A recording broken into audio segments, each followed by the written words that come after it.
U skladu sa komunikacionom strategijom koju je inicirao Visoki savet sudstva, održan je Dan otvorenih vrata u okviru obeležavanja Evropskog dana civilne pravde.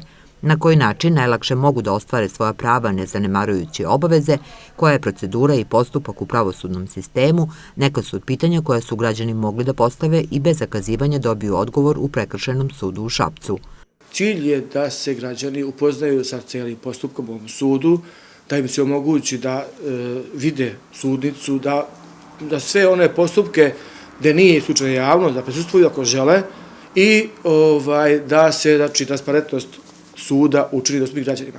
Ima građana koji žele reč, da svoju neko nezadovoljstvo, neko ih sasluša i izađu da budu zadovoljni, iako im ništa nisam pomogao, samo ih neko sasluša i već su zadovoljni. Otvorena vrata Višeg suda u Šapcu iskoristili su učenici Ekonomsko-trgovinske škole, smera pravni tehničari i poslovni administratori za obilazak i upoznavanje sa radom suda, ali i simulaciju suđenja u kojem je za okrivljenog izabran predmetni profesor.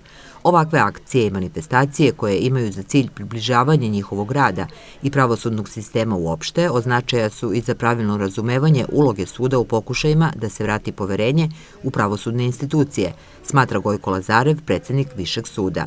Mi smo potpuno otvoreni, ne samo zbog toga što postoji strategija o nastupu svih pravosudnih organa u Srbiji prema javnosti, nego zato što je to već tradicija kod nas. Zbog čega se građani najviše žale ili primetuju?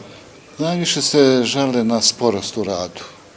To i jeste objektivno najveći problem što se tiče pravosuđa u našem regionu.